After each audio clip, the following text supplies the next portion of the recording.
The throne of Valor had stood untouched for millennia. It was a relic from a forgotten age, carved from obsidian and etched with runes no alien scholar could decipher. The archives of the Galactic Conclave called it a symbol of power best left undisturbed. Generations of species had walked around it with reverence, recording theories and whispering of the civilization that vanished without trace. But to Amelia Carter, a 17-year-old human exchange student on a field trip, it looked like an oversized chair. The aliens in her group, a collection of diplomats' children from across the galaxy, stood in hushed awe before the artifact. Their guides spoke in hushed tones, their antennae flickering nervously, their scaled fingers clutching datapads. They spoke of curses, of forgotten empires, of power that had ended stars. Amelia tilted her head. "Looks like something out of a video game," she muttered.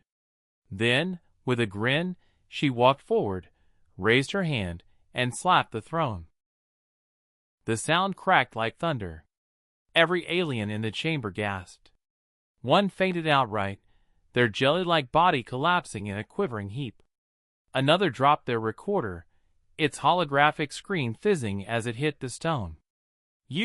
Why you desecrated the throne of Valor?" one cried. Amelia shrugged. "Relax. It's just a chair." But then the ceiling shook. Outside, the skies, normally a pale wash of nebula pink, rumbled with storm clouds that had no business forming in a sterile atmosphere. Lightning forked across the horizon, each bolt searing patterns eerily similar to the runes carved into the throne.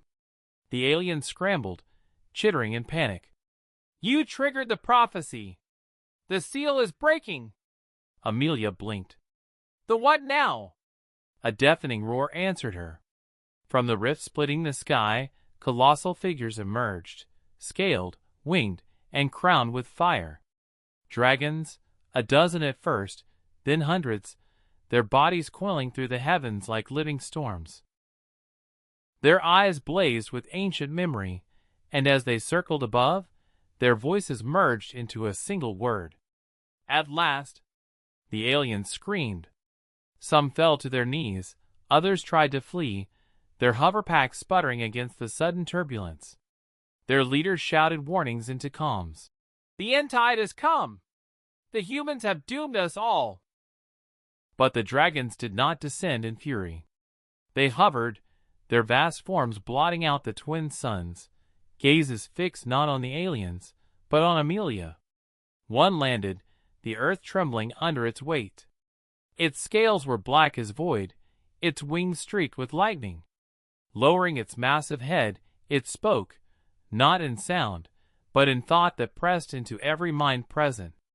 "The blood of origin returns." Confusion rippled through the crowd. Amelia pointed to herself. "Me? What are you talking about? I just slapped a chair." The dragon's laughter rolled like thunder. "When the children of the lesser stars abandoned their thrones, we waited. When cowards fled to the void, we endured. But you, human, carry the spark of the first makers. You woke us." The aliens recoiled. The idea was unthinkable. Humans? Those primitive deathworlders from a backwater planet? The weakest species in the council? Yet the throne had answered her hand, and the dragons themselves bent their heads. Amelia swallowed hard. She had wanted to make her classmates laugh, not summon an army of mythical monsters.